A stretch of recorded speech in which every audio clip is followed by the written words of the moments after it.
السلام عليكم، إن شاء الله الجميع بخير. طبعا على طلب بعض الطلاب وبعض الشباب وأولياء الأمور إنه بدهم مراجعات للصف التاسع، وراح نبلش إن شاء الله بجمع الأعداد الصحيحة. أول شي إيش يعني عدد صحيح؟ الأعداد الصحيحة اللي هي عدد مستقيم الأعداد. مستقيم الأعداد يبلش مركزه صفر، الجانب هذا 1 2 3 4 إلى لا نهاية. بالطرف الثاني بالمثل 1 بس بالإشارة السالبة، يعني ناقص 1 ناقص 2 ناقص 3 ناقص 4 وإلى لا نهاية كمان. هاي كل الأعداد هاي هي نسمي الأعداد الصحيحة، اللي هي الصفر صحيح، الواحد صحيح، 2 صحيح، ناقص 2 صحيح، ناقص 4 صحيح. إذن الأعداد الصحيحة شنو هي؟ هي كل الأعداد الموجبة والسالبة والصفر، يعني الواحد صحيح، الاثنين صحيح، الصفر صحيح، الناقص 3 صحيح. هي الأعداد الصحيحة. راح ناخذ اليوم جمع الأعداد الصحيحة.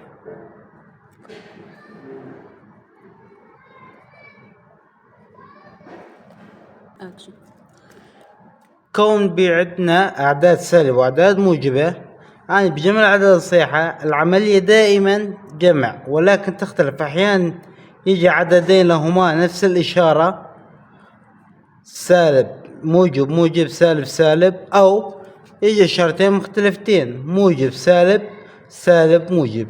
يا أستاذ شو عملوا بالحالة هاي؟ طيب، عند جمع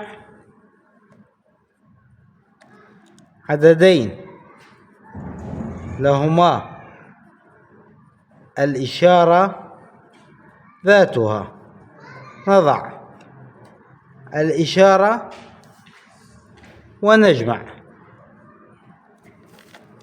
يعني زائد 2 وزائد 2 نفس الإشارة، صح؟ قلنا إذا جمع عددين لهما الإشارة ذاتها نضع الإشارة المشتركة ونجمع. ناتو زائد 2 زائد 2 4. طيب يا أستاذ إذا أعطاني ناقص 3 وناقص 5، إيه بسيطة، عددين عملية جمع لهما الإشارة ذاتها، ناقص وناقص إيش نساوي؟ نضع الإشارة نفسها ونجمع. نقطة الإشارة هي ناقص ونجمع 3 زائد 5 8. طيب يا أستاذ إذا كانت الإشارتين مختلفتين، طيب عندما جمع عددين لهما الإشارتين مختلفتين، إيش نعمل يا أستاذ؟ ناخذ إشارة الحد الأكبر ونطرح. إيش نطرح يا أستاذ؟ طيب أطرح العدد الكبير. دائما العدد الكبير ناقص العدد الصغير. يعطيني مثال يا أستاذ. طيب عندما أقول لك زائد 7 وناقص 5 إيش يساوي؟ عددين لهما إشارتين مختلفتين. طيب أنت قلت لنا يا أستاذ ناخذ إشارة الحد الأكبر اللي هو 7 أكبر صح من 5. طيب ناخذ إشارته، إيش إشارته؟ إشارته زائد، ونطرح. إيش نطرح؟ العدد الكبير ناقص الصغير. 7 ناقص 5 2. إيه يا أستاذ ما فهمت. مثال ثاني. طيب إذا قلت لك ناقص 12 وزائد 8 إيش يساوي؟ عددين لهما إشارتين مختلفتين، ناخذ إشارة الحد الأكبر. مين الحد الأكبر؟ 12. إيش إشارته؟ ناقص، ناقص الإشارة ناقص، ونطرح العدد الكبير ناقص الصغير، يعني 12 ناقص 8 راح يساوي معي 4. وهاي كل الفكرة يا جماعة. بس في عندي ملاحظة بسيطة. مثلا إذا أعطاني 8 زائد 2، يا أستاذ شو إشارة 8؟ دائما العدد الذي لا يحوي إشارة. إيش هي إشارته؟ إشارته هي الموجب، نحط إشارة زائد. صار عندي زائد 8 وزائد 2، يعني الناتج هو 10. طيب يا أستاذ، أنت عم تحكي إنه يجي بس حدين، إنه موجبين أو سالبين، أو موجب وسالب أو سالب وموجب. مثلا إذا جانا أكثر من 3 حدود 4 حدود، إيه بسيطة، نعطيكم مثال ونتعلم شلون نشتغل نتعامل معاه. مثلا إذا جاني مثال هو زائد 2 ناقص 3 زائد 7 ناقص 4، إيش يساوي؟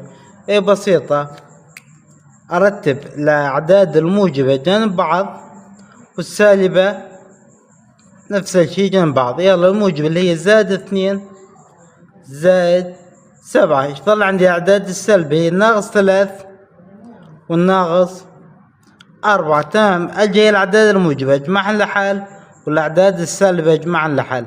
الأعداد الموجبة اللي هما الإشارة نفسها، ونضع الإشارة ونجمع 2 زائد 7 9، والناقص 3 والناقص 4 عددين لهما نفس الإشارة، نضع الإشارة نفسها ونجمع 3 زائد 4 7. إيش صار عندي يا طلاب؟ صار عندي عددين لهما إشارتين مختلفتين. إيش نعمل بالحالة؟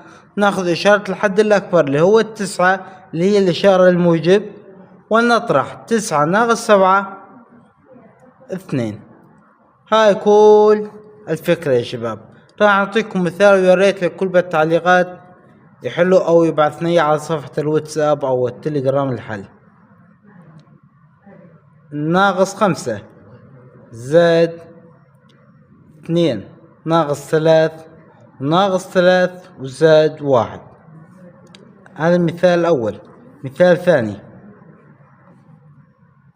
10 والناقص 3 والزائد 2 والناقص 4.